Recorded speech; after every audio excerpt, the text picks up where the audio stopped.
Hello and welcome to the Auto Riff. On today's episode, we're going to be talking about K cars. Stay tuned.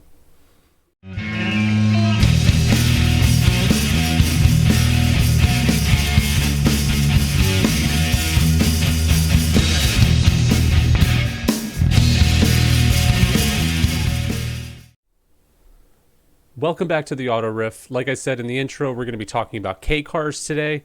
What is a K car, you ask? Well, it's a super tiny car in Japan that I recently discovered and may or may not have fallen in love with. So the very first K car was the Suzuki Suzuzu Light that came out in 1955, featuring a 360cc two-stroke motor and came in two-door, van, and pickup forms and were essentially commercial vehicles. But that wasn't the first mass-produced one. The first mass-produced one was Subaru's first model, the 360. 360 stood for the cc's in the motor. So the Subaru would do 0 to 50, nearly its top speed, in sometime around 37 seconds. And it failed to sell well in the US after a Consumer Reports article claimed it was not acceptable, and the importer was forced to buy the cars back from the dealers and tried to even sell two for the price of one to offload them. And there's a rumor out there that they were actually pushed off barges that carried them over after they went unsold. There were a few different body styles of the 360. There was a pickup, a van, and the typical coupe kind of body style. And at one point, in an effort to boost sales, some were sent to Bruce Myers, who made the Myers-Manx dune buggies. And he retrofitted a new body onto the rolling chassis with Nerf bars that was made in an effort to basically make an adult go-kart style race. That didn't end up going over. So the 360cc rule for K cars actually lasted until 1990, when Japan decided to change the rules and allow K cars to be built with an engine up to 660 cc's. That rule is still actually in place today. Now you might be asking yourself, what is the purpose of a K car? The purpose of the K car in Japan is that there was a tax credit for them because of their size. Now, if you want to know how big can a K car be, let me tell you. The length can only be up to 3.4 meters or 11.2 feet. For comparison, a Toyota Corolla is 15.2 feet long.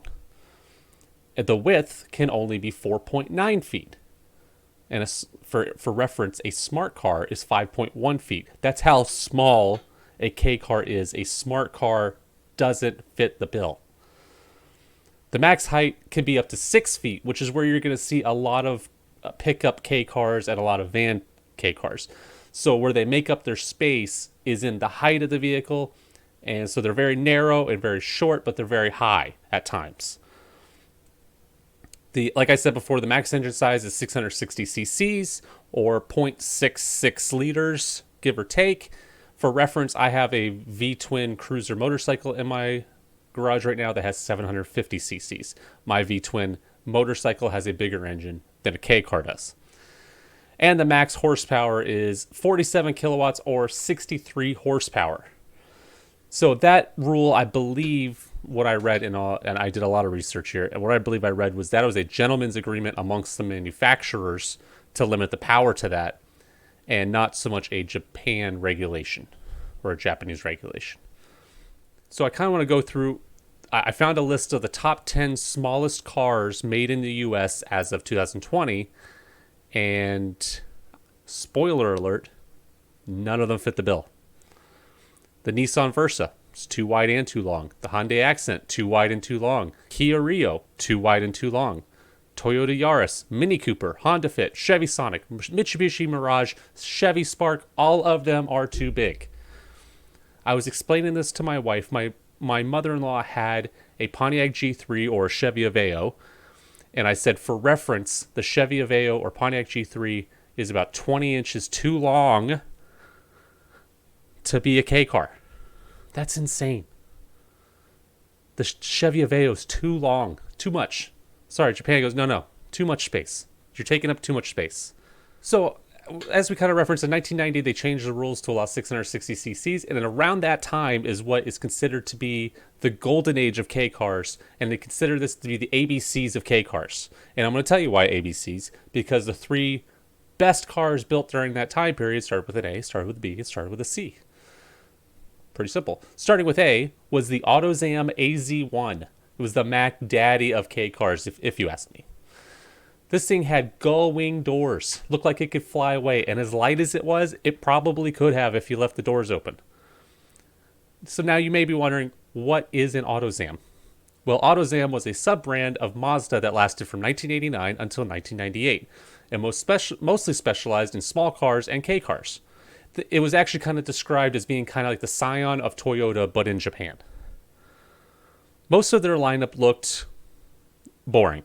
I'll be honest. I looked at all their cars, other than the MX-3. If you remember the MX-3, kind of back in the day, there was an AutoZam version of that. That one looked kind of cool. Other than the AZ1 and the MX-3, everything else looked meh, honestly. But the AZ1, that was special.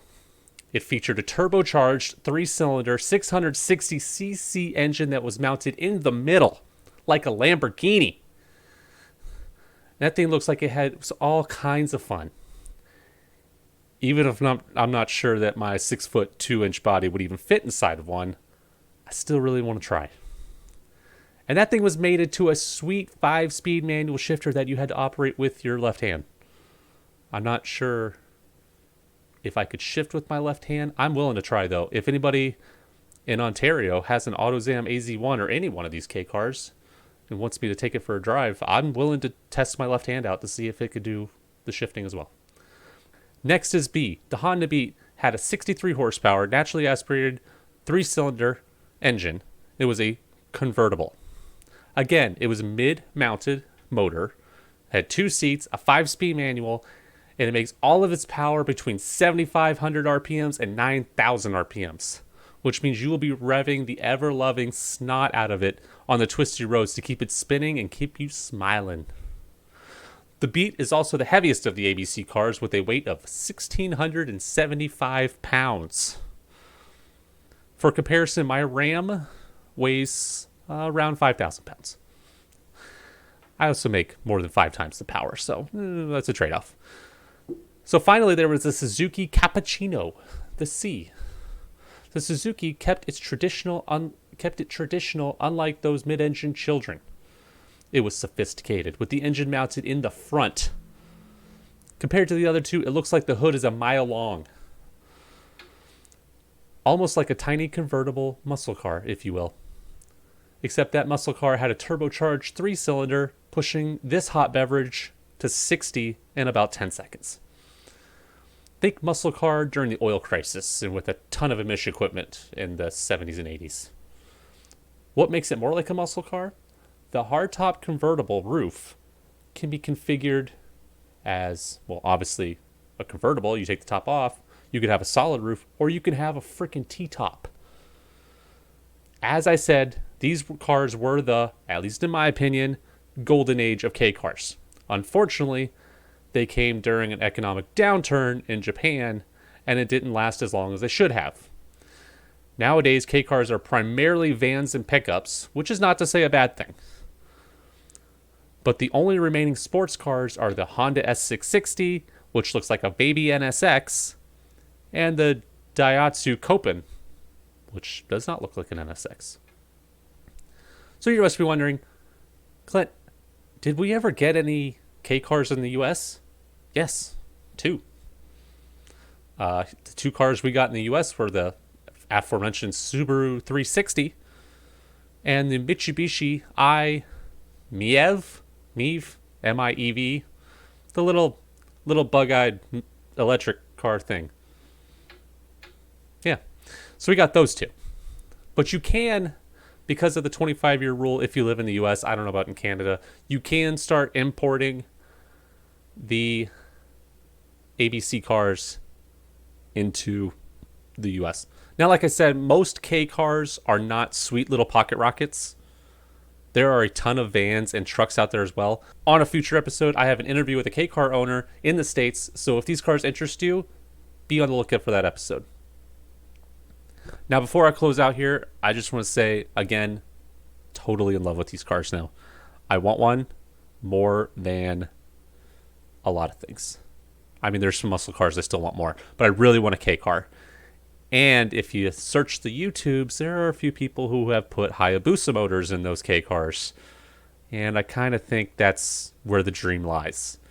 Because Hayabusa is very fast, and you put it in a little lightweight car that you get the idea. So thanks again for listening. This is a short episode about K-cars. I just wanted to just kind of get everybody's heads turning towards these little classic cars. I think they're really cool. Again, I do have an interview coming up with somebody else in a future episode, and I really look forward to that. I was recently on the podcast, The Thing About Cars. I plan on having them on this episode, on this show as well. Can't wait for that. But it was a really good time with them. Make sure you look them up on any of your podcast listening apps, same as this. And if you could please tell your friends about this podcast, if you could leave a review or like and subscribe if you're watching on YouTube, or any of the other multiple things that I'm supposed to ask you to do to spread this podcast and to make it more popular, and so that I can connect with more of you and so we can keep doing more of these. I really like doing this podcast. It's a lot of work in between doing my actual job, but I really enjoy it and I want to keep doing it. So thank you again. Thanks again for listening to The Auto Riff. Be sure to follow us on Instagram, Twitter, or Facebook, or you can email us at theautoriff@gmail.com. Without you, the listener, I'd just be a crazy person talking about cars to myself. I appreciate the support and the conversations with my listeners that this provides. Until next time, everyone drive safe and have a great week.